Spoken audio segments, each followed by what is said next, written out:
예, 안녕하십니까. 오늘은 성경의 이슈별 담론 제 52화입니다.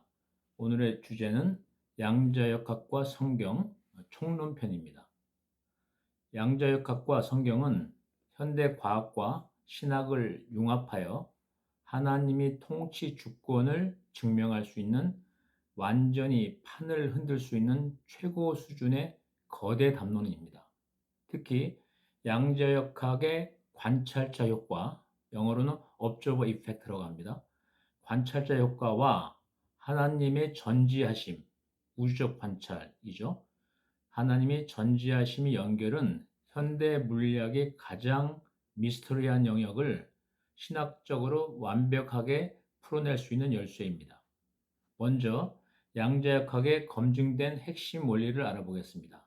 아울러 이 원리들이 어떻게 하나님이 살아계심과 성경의 진리를 정교하게 증명하는지 그 신학적 연결고리를 명확히 제시해 드리도록 하겠습니다. 1절 양자역학의 검증된 4대 핵심 원리입니다. 양자역학은 상상이 아닌 반도체, 스마트폰, 양자 컴퓨터 등의 기술로 완벽히 검증된 현대 물리학의 기초입니다. 거시세계, 즉 우리가 눈으로 보는 큰 세계죠.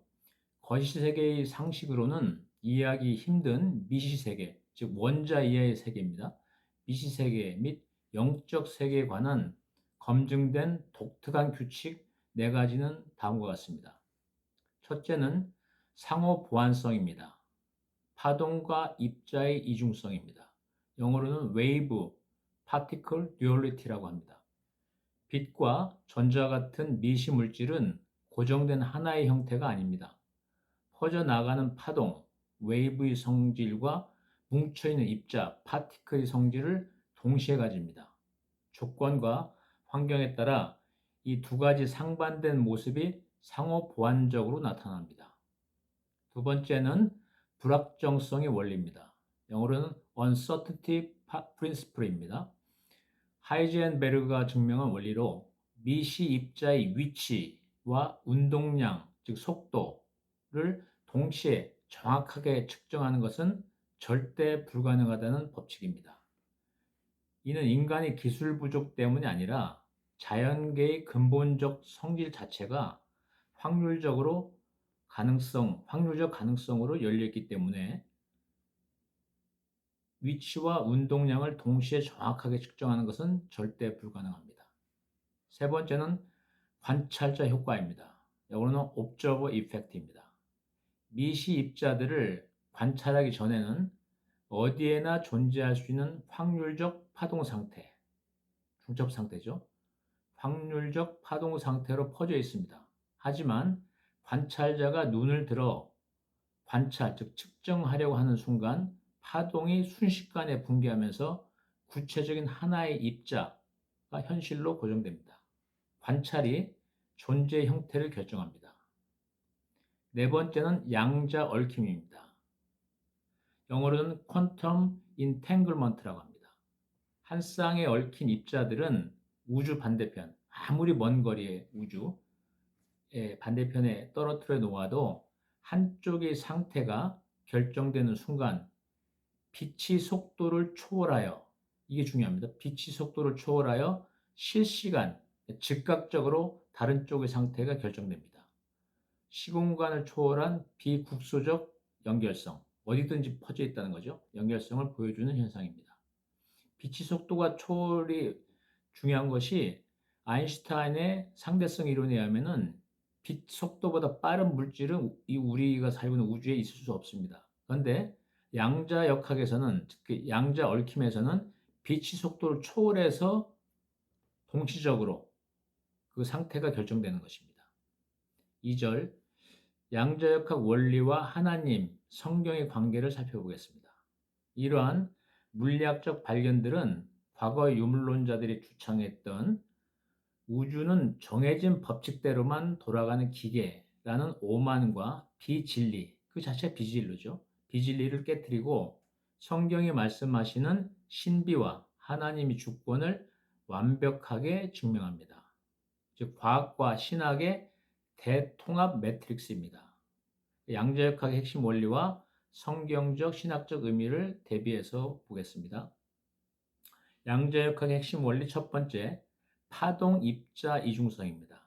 이것은 성경적 신학적 의미에서는 그리스도의 신성과 인성이 동시에 있는 것하고 연결됩니다. 두 번째는 불확정성의 원리는 하나님이 자유와 주권과 바로 연결됩니다. 세 번째, 관찰자 효과는 하나님이 전지하심과 창조의 시선과 직결됩니다. 네 번째, 양자 얽힘은 시공간 초월과 편재성과 직결됩니다. 하나하나 살펴보도록 하겠습니다. 첫 번째, 파동 입자의 이중성과 예수 그리스도의 신인성입니다. 신과 인간을 동시에 갖고 있다는 의미에서 신인성입니다. 성경 근거를 보겠습니다. 요한복음 1장 14절입니다. 말씀이 육신이 되어 우리 가운데 거하시매 라고 말씀하고 있습니다. 신학적으로 해석해 보면은 신학에서 가장 이해하기 힘든 미스터리 중 하나가 바로 예수님이 100% 하나님, 즉 신성이죠.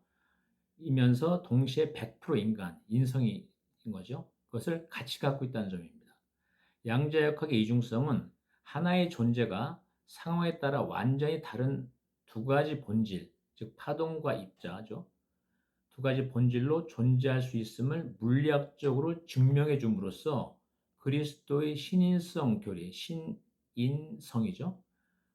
신성과 인성이 결합되어 있다는 거죠. 신인성 교리가 결코 모순이 아닌 우주의 근본 구조와 닮아 있음을 지성적으로 이해하게 돕습니다. 두 번째는 불확정성과 하나님의 주권적 자유입니다. 성경 근거를 보겠습니다. 잠언 16장 9절입니다. 사람이 마음으로 자기 길을 계획할지라도 그의 걸음을 인도하시는 이는 여호와시니라 라고 말씀하고 있습니다. 신학적으로 해석해 보면은 19세기 고전 물리학은 모든 미래가 완벽히 계산 가능하다는 결정론, 이 결정론을 펴며 하나님의 섭리를 부정했습니다. 그러나 결정론은 오히려 비진리이고 불확정성의 원리가 진리라는 것이 양자역학에서 증명이 됐습니다. 검증이 다 끝난 거죠. 그러나 이런 불확정성의 원리는 우주가 닫힌 기계가 아니라 기계라는 건 결정적으로 이루어진다는 결정론의 상징이죠. 우주가 닫힌 기계가 아니라 언제나 새로운 가능성으로 열려 있음을 증명했습니다. 과학신학자 로버트 존 러셀은 하나님께서 이 불확정성이라는 미시적 확률 공간 속에서 자연 법칙을 깨트리지 않으시면서도 주권적으로 역사와 인간의 삶을 인도하신다고 해석했습니다. 그는 신이 양자적 행동이라고 했습니다. 하나님이 양자적 행동이라는 거죠. 세 번째는 관찰자 효과와 삼라만상을 붙드시는 하나님의 시선입니다. 성경 근거를 보겠습니다. 창세기 1장 4절입니다. 하나님이 보시기에 좋았더라. 다 창조하시고 나서 하나님 직접 보시면서 참 좋았더라라고 이렇게 말씀하고 있습니다. 히브리서 11장 3절은 보이는 것은 나타난 것으로 말미암아 된 것이 아니니라. 마치 양자역학의 원리를 미리 예견하고 말씀하신 것 같습니다. 신학적 해석을 해보면은 관찰자가 없으면 우주는 실체가 아닌 확률적 파동 상태일 뿐입니다. 신학자 존 폴킹홈과 철학자 조지 버클리 논리를 확장하면 인간이 보지 않는 순간에도 이 우주와 삼라만상이 해체되지 않고, 즉 확률적 파동 상태를 잊지 않고 단단한 물질 세계, 즉 삼라만상의 물질 세계로 유지되는 이유는 최고의 의식이신 하나님께서 단 한순간도 시선을 거두지 않으시고 온 우주를 향해 항상 관찰하고 계시기 때문입니다. 하나님의 창조적 시선이 곧 만물의 존재의 기반입니다. 네 번째, 양자 얽힘과 하나님의 시공간 초월, 편재성이죠. 여기서 편이라는 부분적이라는 것이 아니고 두루 편자를 쓰는 겁니다. 그래서 어디든지 계신다는 겁니다. 성경 근거를 보겠습니다. 시편 139편 7절 8절입니다. 내가 주의 영을 떠나 어디로 가며 주의 앞에서 어디로 피하리이까? 내가 하늘에 올라갈지라도 거기 계시며 라고 말씀하고 있습니다. 골로새서 1장 17절에는 또 그분께서는 모든 것보다 먼저 계시고, 그분 하나님 말씀하시는 거죠. 모든 것보다 먼저 계시고 모든 것은 그분으로 말미암아 존재하느니라. 마치 관찰자 효과와 그리고 양자 얽힘 현상을 미리 예언을 하듯이 이렇게 말씀하고 있습니다. 그걸 양자 역학에서 다 과학적으로 증명해서 검증이 끝난 거죠. 신학적으로 본다면 양자 얽힘은 공간적 거리와 시간의 장벽이 우주의 근본 층위에서는 아무런 제약이 되지 않음을 보여줍니다. 우주 전체가 보이지 않는 통일된 그물망으로 연결되어 있다는 이 사실은 시공간을 초월하여 지구 반대편의 기도를, 우리 성도들의 기도를 말하는 거죠. 기도를 동시성을 가지고 들으시며 만물을 능력의 말씀으로 붙드시는 하나님의 무소부재, 영어로는 omnipresence라고 합니다. 이건 어디에나 계신다는 뜻이고 편재성과 같은 뜻입니다. 무소부재가 이렇게 어디나 계신다는 것을 물리학적으로 가장 잘 설명해주는 도구입니다. 3절 2번 담론, 즉 양자역학과 성경의 담론의 핵심 논리는 관찰과 존재입니다. 이걸 좀 더 들여다보겠습니다. 양자역학의 관찰자 효과, 이거를 이제 양자역학에서는 코펜하겐 인터프리테이션, 코펜하겐 해석이라고 이렇게 표현을 하는 건데요. 내용을 보면 양자 물리학에 따르면 미시세계 입자들은 관찰되기 전에는 고정된 실체가 존재하지 않고 확률적인 파동, 웨이브의 상태로 중첩되어 있습니다. 즉 어디에나 존재할 수 있는 가능성으로만 있습니다. 그러나 관찰자가 그것을 보는 순간, 즉 측정하는 순간 파동 함수가 붕괴되면서 비로소 구체적인 입자, 파티클 또는 매터라고도 하죠. 입자로 현실화됩니다. 관찰이 존재를 결정한다는 뜻입니다. 두 번째는 하나님의 우주적 관찰과 삼라만상의 존재입니다. 이를 신학적으로 연결하면 경이로운 결론에 도달합니다. 만약 우주를 지속적으로 관찰하는 최고의 의식, 영어로는 Ultimate Consciousness라고 합니다. 최고의 의식이 없다면 우주는 그저 확률적 파동의 혼동 상태일 뿐입니다. 창세기 1장에서 하나님이 보시기에 좋았더라. 하나님 천지창조를 하시고 눈을 들어서 보시는, 관찰하시는 행위가 그 자체가 혼동과 공허, 공허는 이제 파동의 중첩 상태인 거죠. 혼동과 공허 속에 있던 우주를 질서 정연한 물질 세계, 삼라만상으로 고정시키고 유지하시는 주권적 행위임을 물리학적으로 설명할 수 있습니다. 하나님의 전지하심과 보존입니다. omnipresence입니다. 어디든지 하나님 계신다는 거죠. 하나님은 우주의 단 한순간도 시선을 거두지 않으십니다. 하나님의 끊임없는 우주적 관찰이 있기에 지금 이 순간도 지구와 우주 삼라만상이 해체되지 않고 실제로서 존재할 수 있는 것입니다. 4절, 이 양자역학과 성경의 담론이 신학적, 과학적 거장들이 어떻게 지지하고 있는지 그걸 한번 살펴보도록 하겠습니다. 이 담론에 대한 신학적, 과학적 거장들인 다음 학자들의 견해를 살펴보면 담론을 뒷받침하는 논리가 더욱 견고해집니다.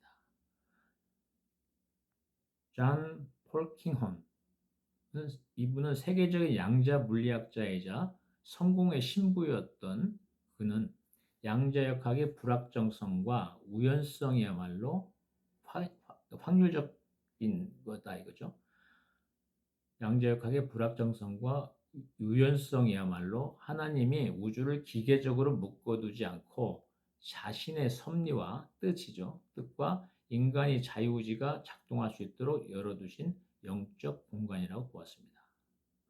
조지 버클리의 주관적 관념론을 보도록 하겠습니다. 물리학자는 아니지만 존재하는 것은 지각되는 것이다 라고 주장한 철학자입니다. 이분은 철학자 버클리는 내가 방을 나가도 방 안의 가구들이 사라지지 않는 이유는 나는 그 가구를 관찰하지 않지만 하나님이 언제나 모든 것을 관찰하고 계시기 때문이라고 했습니다.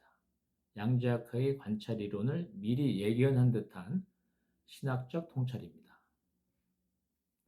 5절 이런 담론을 도입 시 기대효과와 현대적 시사점을 한번 살펴보겠습니다. 첫째는 유물론적 과학주의 및 무신론의 격파입니다. 눈에 보이는 물질이 전부라며 종교를 부정하던 19세기 고전 물리학의 결정론과 유물론 그리고 무신론은 양자역학의 등장으로 무너졌습니다. 물질이 근원을 파고들었더니 결국 의식과 관찰이라는 비물질적 요소가 우주를 결정한다는 사실이 밝혀진 것입니다. 이 담론은 우주의 근원은 물질이 아니라 하나님의 신적 의식, 말씀이라고 볼 수 있죠. 그 뜻을 표현하는 것이 말씀이기 때문에요. 그래서 그 신의 의식임을 과학의 언어로 선포하는 강력한 무기가 됩니다. 앞에서 우리가 사탄 세력과 영적 전쟁에서 살펴봤을 때 유물론, 무신론 이런 것을 사탄이 이용했지 않습니까? 사탄은 다 비진리에 아주 정점이 있는 존재란 말이죠. 그래서 양자역학이 그걸 밝혀내니까 그 비진리가 다 사라지고 진리만이 남게 되는 것입니다. 그래서 유물론적 과학주의와 무신론, 기타 여러 가지 우리가 사탄 세력과 영적 전쟁을 살펴봤던 비진리를 기반으로 하는 이론들은 양자역학이 등장하면서 완전히 사라지게 됩니다. 그래서 지금이 우리가 이제 예수님이 십자가에서 보혈을 흘리시고 부활하시면서 다 사탄의 모든 권한을 회수하셨는데 이게 재림하시면서 완성이 완전히 되거든요. 그래서 우리가 성경의 맥과 원리 그리고 성경 이슈 몇 담론에서 그걸 표현했었죠. Already, but not yet. Already는 아까 그런 거죠. 십자가 사건과 부활. 그리고 그렇지만 not yet, 재림을 안 하셨기 때문에 우리가 중간에 있거든요. 그래서 사탄은 자기 운명을, 자기 영벌받는 운명을 알기 때문에 이게 아주 지금 발악을 하는 시기입니다. 그래서 지금 시기가 중요한 거죠. 그러니까 온갖 비진리를 기반으로 해서 영적 전쟁을 하게 되는 건데 이게 너무 이제 사탄이 바로하기 때문에 하나님께서 양자역학을 이렇게 우리 성도들, 인간들에게 풀어놓으신 우주의 설계도죠, 이게 양자역학이.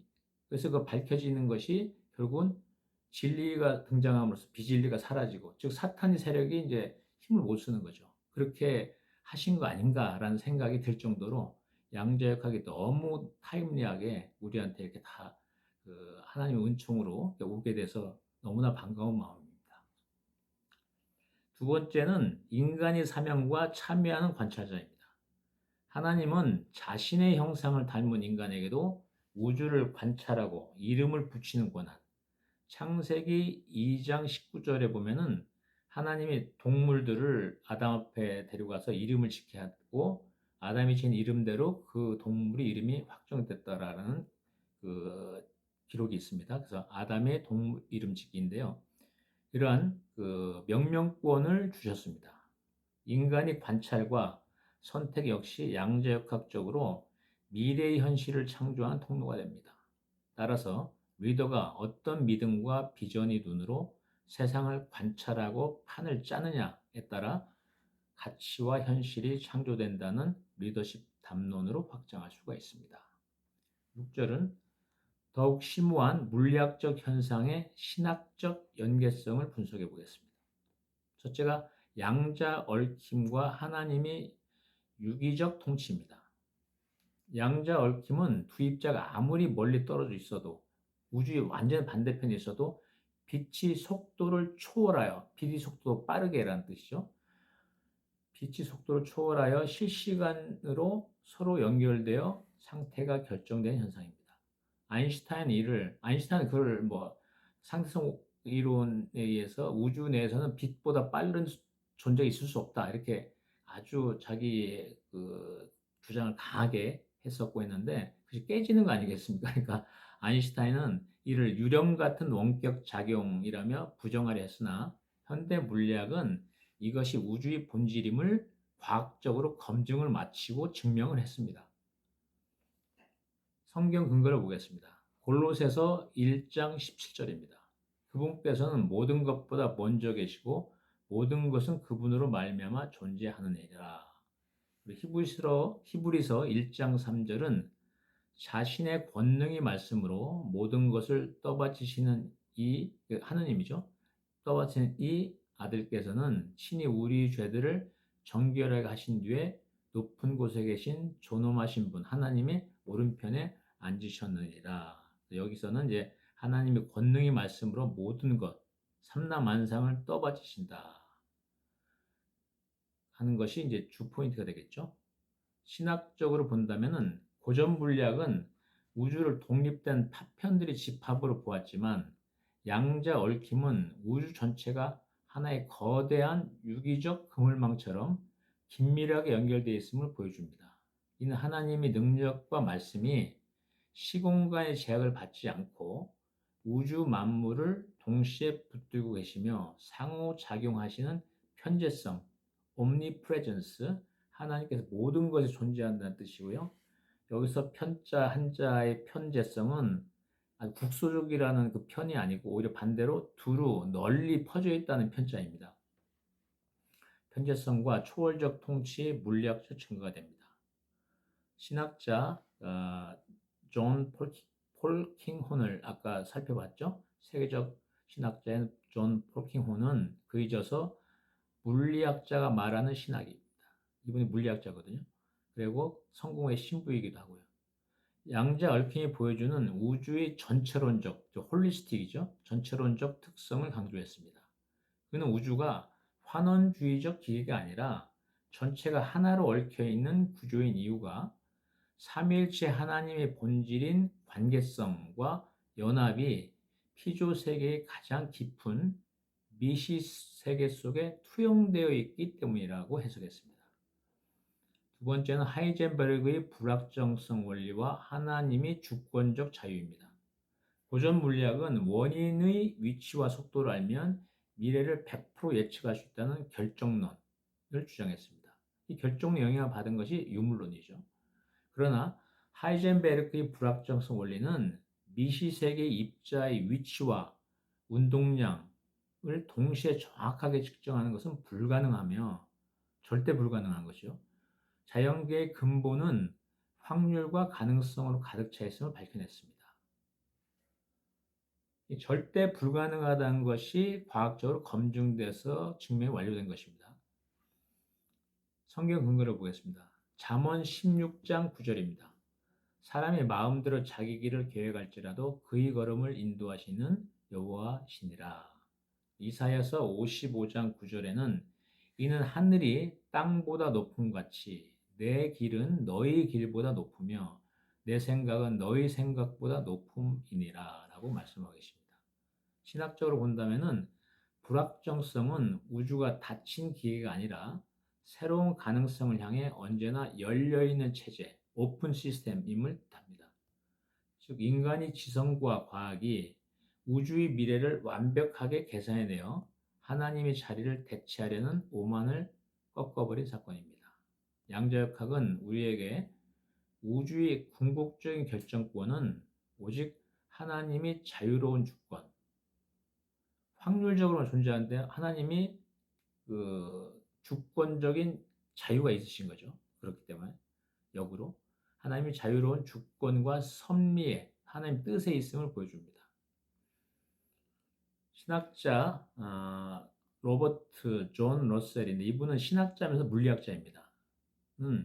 그는 신의 양자적 행동에서 영어로는 Divine Quantum Action이라고 합니다. 양자적 행동 이론을 통해 이를 설명했습니다.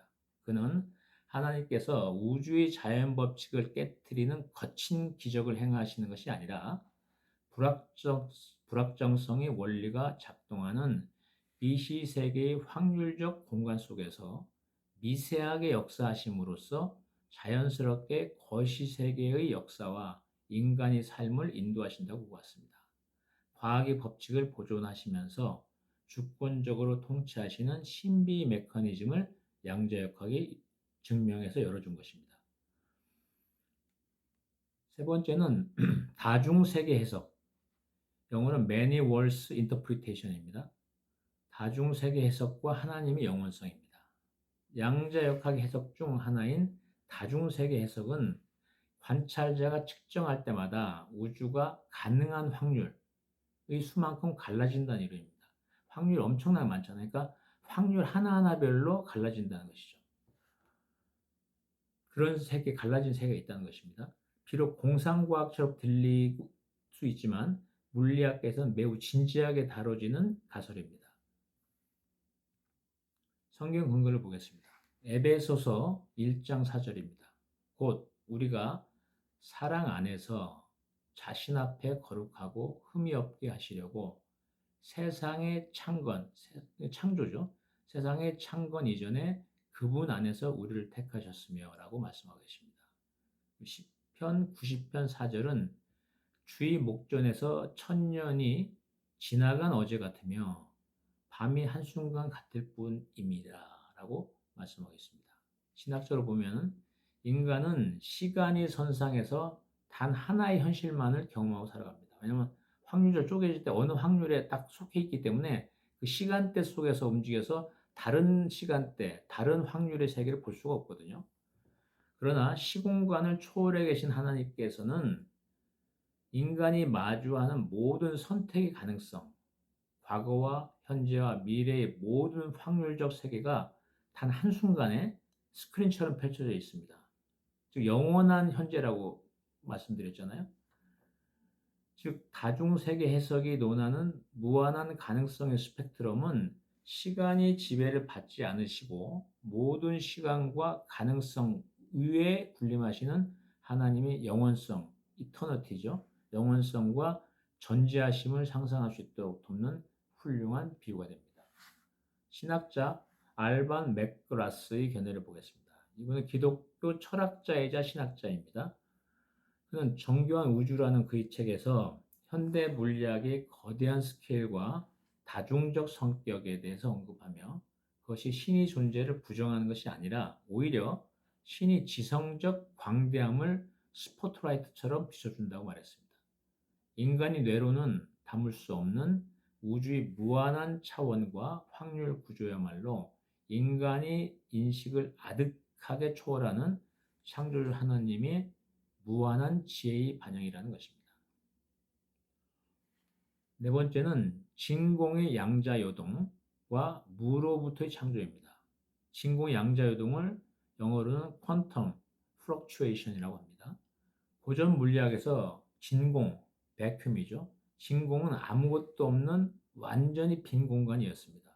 하지만 양자 물리학은 아무것도 없는 것 같은 진공 속에서도 입자와 반입자가 끊임없이 생성되고 소멸하는 에너지 요동, 에너지 플럭추에이션이 일어남을 밝혀냈습니다.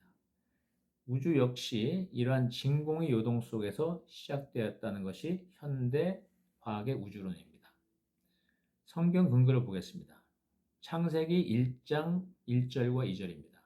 태초에 하나님께서 천국들과 지구를 창조하시니라. 지구는 형태가 없고 비어 있으며 어둠은 깊음의 표면 위에 있고 하나님의 영은 물들의 표면 위에서 움직이시니라. 아주 심오한 내용입니다. 이것이. 그렇게 이제 말씀하고 계시고요. 로마서 4장 17절은 하나님은 죽은 자들을 살리시며 존재하지 않는 것을 존재하도록 부르시는 이신이라 라고 해서 영어로 좀 명확한데요. calls into being, 존재죠. that which does not exist입니다.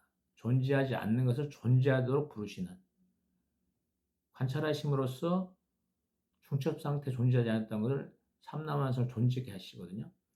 그리고 창세기 1장의 2절은 특히 양자역학을 예견하는 듯한 심오한 구절입니다. 지구가 하나 입자잖아요. 입자는 형태가 없고 비어 있으며 어둠은 깊음의 표면 위에 있고 하나님의 영은 물들의 표면 위에서 움직이시니라. 아주 양자역학의 핵심을 꿰뚫는 그런 표현입니다. 신학적으로 보면 이는 기독교의 핵심 강조 교리인 무로부터의 창조를 물리학적으로 증명합니다. 물질이 존재하기 이전의 상태, 즉 인간의 눈에는 nothingness라고 하죠, 영어로. 무로 보였던 비물질적 상태가 실질적으로는 하나님의 신성한 에너지가 응축되어 요동치던 말씀의 공간이었음을 시사합니다. 신학자 견해를 보겠습니다. 토마스 토런스인데요. 이는 유명 은퇴학자이자 과학신학자입니다. 그는 그 양자역학적 우주 구조가 기독교의 무로부터의 창조와 가장 잘 부합한다고 주장했습니다. 그는 우주의 근원이 고정된 물질 덩어리가 아니라 보이지 않는 힘과 에너지 역동성이라는 사실은 만물이 자생적으로 존재하는 것이 아니라 오직 하나님이 끊임없는 창조적 에너지, 창조 에너지가 하나님 말씀입니다. 이 정보가 에너지를 창출하는 거거든요. 에너지 흐름을 좌우하고 정보가 뭐겠습니까? 말씀이죠. 그 전에는 섭리 하나님 뜻이죠. 뜻에 의해서 말씀이 생기는 거고 그것이 에너지를 창출하면서 에너지를 움직이는 겁니다. 그래서 창세기 1장 2절이 아주 심오한 구절입니다. 양자역학을 한 줄로 표현하는 것이 아닌가 하는 생각이 들 정도로 심오한 표현이 있고요. 그는 역시 성령에 감화되지 않고는 저런 표현을 쓸 수가 없는 것이죠. 따라서 하나의 끊임없는 창조적 에너지 공급에 의해서만 존재를 지탱할 수 있음을 확증하는 것이라고 신학적으로 선포했습니다. 결론을 한번 지어보겠습니다. 우주는 거대한 기계가 아니라 하나님이 위대한 생각과 시선, 생각에 따라서 뜻, 그리고 그 말씀이 나오죠. 그것이 에너지죠. 그리고 바라본 시선, 관찰이 우주의 삼라만상, 우리를 포함해서 삼라만상을 존재케 하는 것입니다.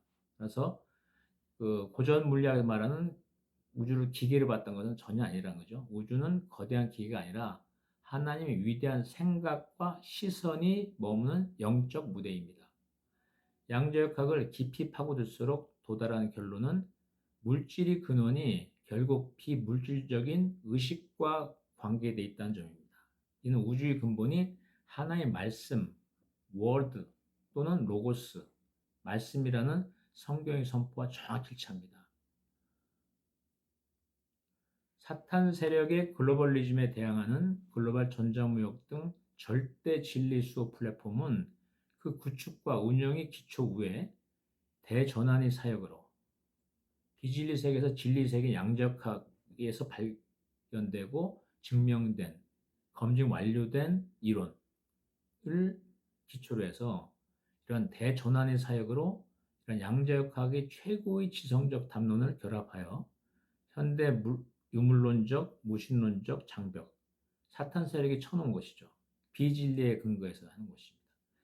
현대 유물론적, 무신론적 장벽을 무너뜨리고 하나님의 주권을 온 세상에 선포하는 가장 강력한 영적 무기가 될 것입니다.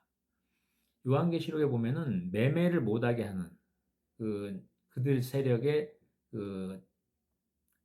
인침, 그들의 세력의 표를 받지 않으면 매매를 못하게 하지 않습니까? 그에 대해서 대항해서 절대 진리죠.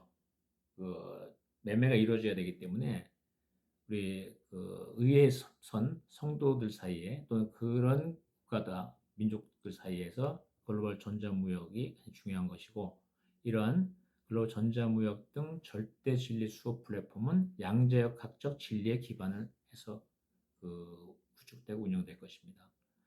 이 양자역학 담론은 물질 문명에 갇힌 현대인들에게 하나님의 살아계심과 주권을 가장 지성적이고 세련된 방식으로 각인시킬 수 있는 신의 한 수입니다. 아까 말씀드린 대로 사탄 세력이 바로 아주 최후의 발악을 하고 있는 거죠. 지금 이 순간이 그렇습니다. 예수님 재림하신 건 다 끝나고 하기 때문에 최고 발악하는 순간인데, 그래서 이 시점에 양자역학이라는 우주의 설계도, 진리의 이론을 우리 성도나 인간들에게 제시해 주신 게 아닌가 하는 생각이 들 정도입니다. 신의 한 수입니다. 또 양자역학은 또한 최고 지도자의 통치 철학으로 연결됩니다. 이번 총론편부터 앞으로 계속 다루게 될 건데요. 총론편부터 계속 다루게 될 양자역학과 성경 담론의 심화 요소들은 결국 다음과 같은 강력한 메시지로 수렴됩니다. 우주의 가장 깊은 미시 세계를 들여다보았더니 그곳에는 차가운 기계 부품이 아니라 관계, 양자 얽힘이죠. 자유, 불확정성이죠. 그리고 무한한 지혜, 다중 가능성, 다중 세계 가능성, 무한한 지혜, 그리고 말씀 에너지, 양자 요동. 그래서 관계와 자유와 무한한 지혜와 말씀 에너지. 양자역학적으로 말하면 양자 얽힘, 양자의 불확정성, 다중 세계 가능성, 양자 요동이 숨쉬고 있었습니다. 이런 최고 리더가 앞에 말씀드린 거대한 글로벌 플랫폼을 기획하고 이끌 때 굳어버린 하드웨어적 사고에 갇히지 않고 보이지 않는 신뢰와 네트워크, 이건 양자 얽힘이죠. 그리고 변화에 유연하게 대처하는 전략적 자유, 이거는 불확정성이고요. 이런 신뢰와 네트워크, 그리고 전략적 자유의 소프트 파워를, 하드웨어적인 것이 아니고 소프트 파워를 발휘해야 함을 시사하는 완벽한 성경 말씀에 근거한 성령적 통치 또는 경영의 과학적, 철학적 근거가 될 것입니다. 다음은 성경 이슈별 담론 제53화 양자역학과 성경 1편에서 뵙겠습니다. 아멘.